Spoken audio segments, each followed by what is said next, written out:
So I've got the body shaped and sanded to 80 grit. The neck, the back of the profile of the neck is sanded to 80 grit. And I'm ready to glue the neck. So I'm about to glue the neck. Just wanted to show you what the back of this thing looks like now that the profile is sanded in a little better. It's much smoother. It's going to be real pretty. So, getting ready to glue the neck. Just one last look at everything before I glue it. These joints are really pretty good and tight. This area is going to be a nightmare when I come back to sand it and shape the neck into this, but I really can't do anything about it until it's glued because I don't want to overshoot you know, where the joints meet. And it's not going to be that bad. I'll just have to make, you know, a thin rod of sandpaper out of wood or something and hook it up to my electric drill. But it looks pretty awesome. It's very light. I'm surprised at how light it is. But here we go. Let's glue this sucker up. So the neck's all glued. I've got it in my vise and I'm starting to shape the profile of the heel right here.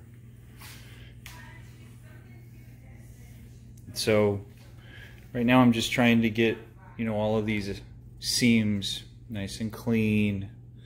This still needs to come so that it's flush.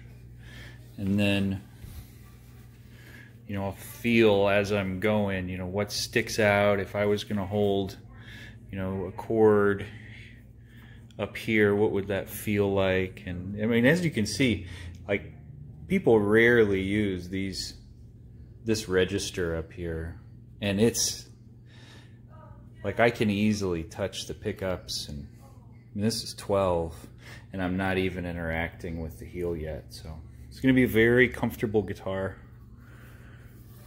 Extra space up here.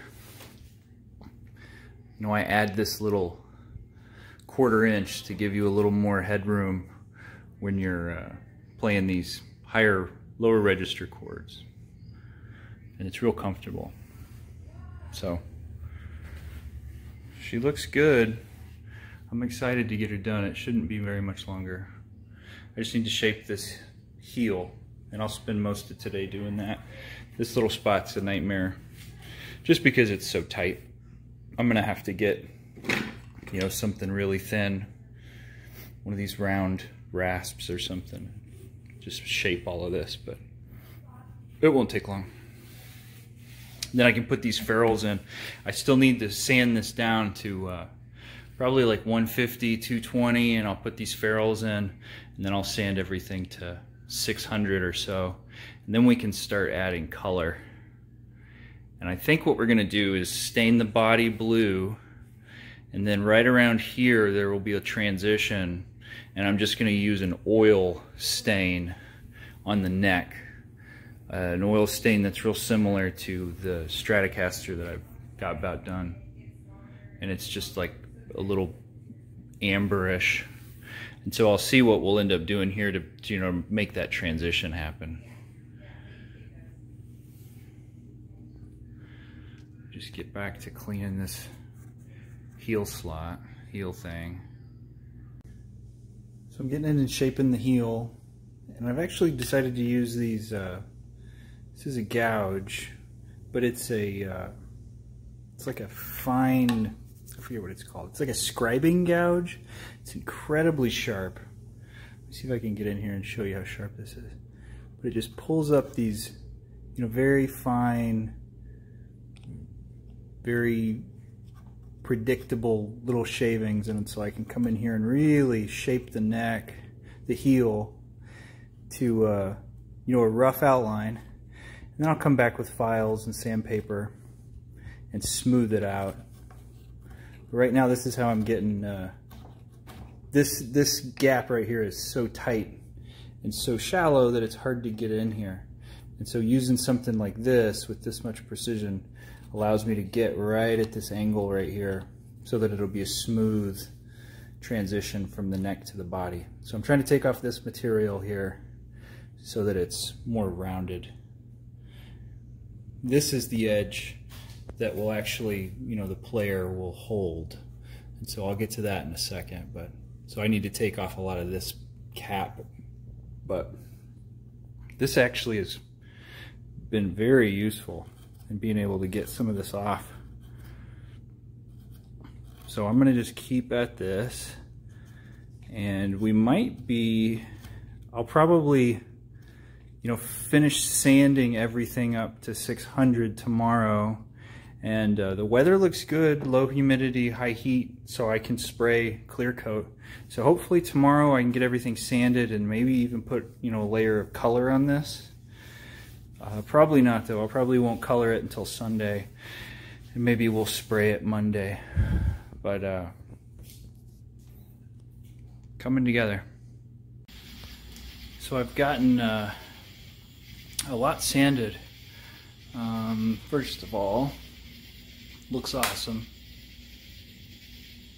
Neck, yeah, I've picked it up a couple of times. It's really comfortable. So here's the hand, you know, the underside, and it's a real smooth transition straight into the back.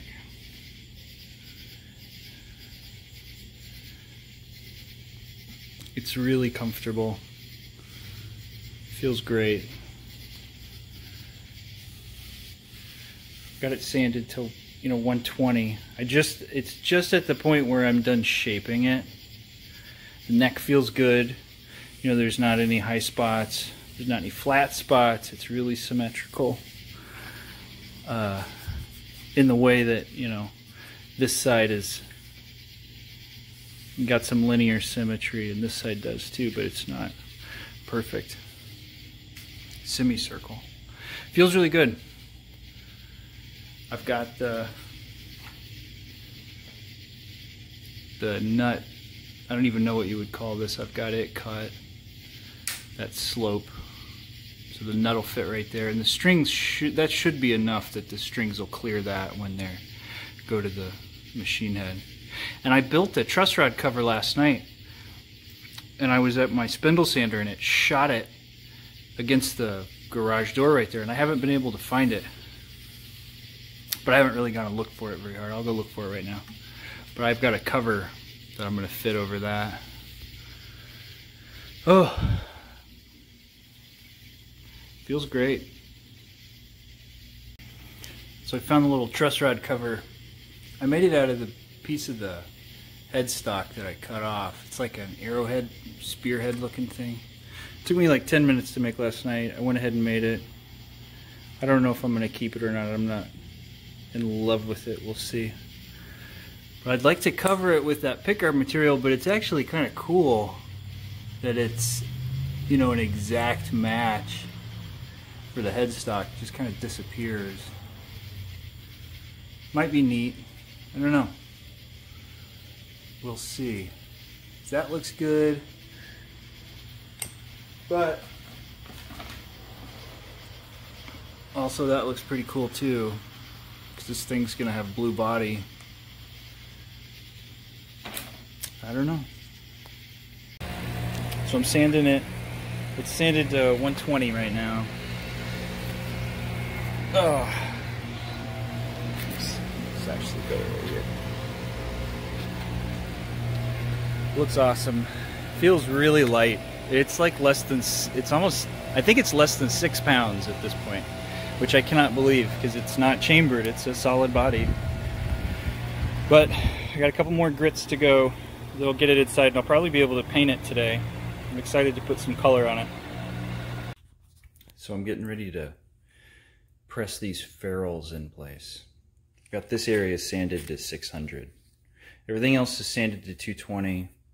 I went back over the neck to make sure this joint was clean and rounded these sides. I'm going to hand shape these sides a little bit better with 220. We'll go to 400, 600, and then we can paint it. I still need to put in holes for the machine head screws and holes for the strap pins. And that's it. I still need to put a hole here for the jack, to hold the jack in place, but that shouldn't take very long. I'll finish sanding it. It's already starting to sparkle. Once you get to a really fine grit, you know, this surface is so smooth and continuous, you know, you start to get a whole lot of shine off of it and reflection, and you get to see these neat illusions the grains make. I'm going to push these guys in and then keep sanding and probably get this thing ready to be painted. I'm going to stain it, I think, today, here in the next couple hours. So it should be done soon. All right, ferrules are in. Look good. You can see all the way through them. I don't know, you can't really tell. Got the 3-on-3 spacing that I liked. I was worried it wasn't going to turn out because it looked wonky at first.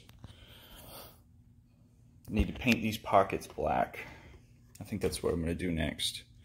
That way, you know, when I come back to, you know, do some 400 grit, 600 grit, I can paint. I can sand off that paint. Oh, okay. Paint next. Got the truss rod cover, you know, shaped and screwed in place. Still need to put a bevel on the inside of this. It swings out of place. You can mess with your truss rod, and then it fits into that groove. From a distance, it almost makes you feel like you need glasses. It's pretty neat.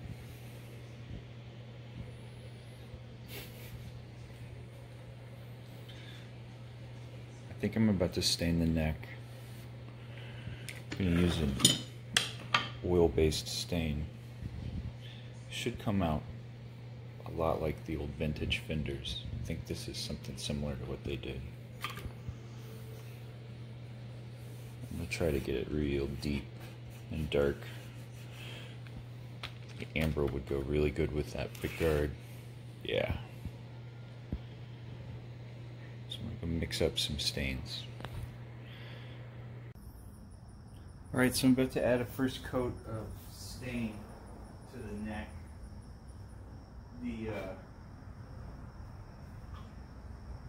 We're going to go with a non-traditional finish, so the neck's not going to have a sprayed on layer of lacquer. I'm going to mix the lacquer in with this stain once I've got a couple of coats on. So it won't feel glossy, it won't be as glossy, it'll feel more like natural wood. I've got this sanded to 600 and it feels good.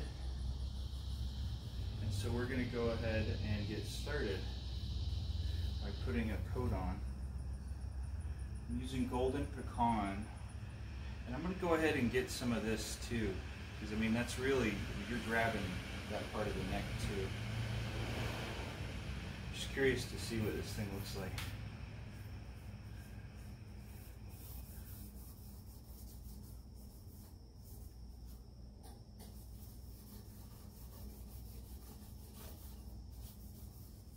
Okay.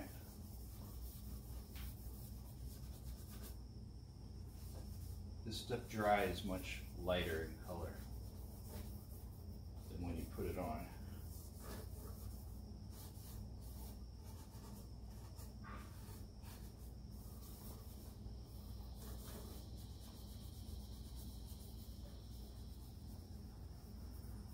We're going to fade the blue in. So this will have blue, you know, once we're done.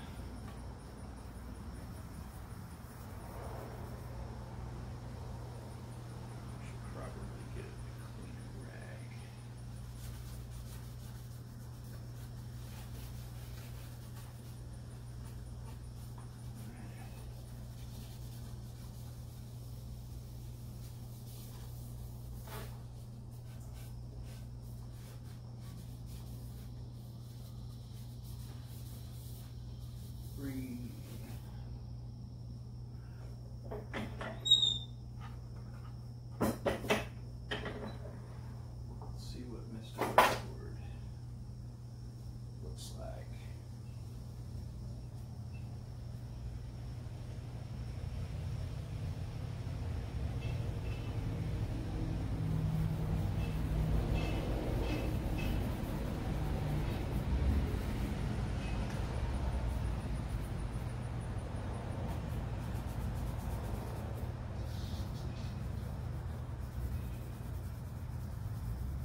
let this harden, and I'll probably hit it with 600 grit sandpaper after it dries a little bit, and do this again a few times until I get the you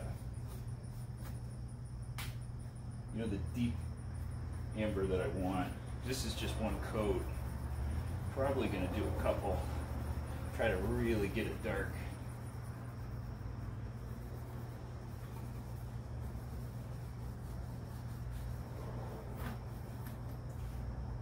Because it's still got to dry.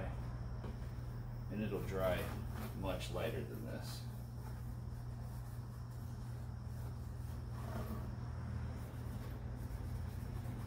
It's already starting to look mean. That looks really nice.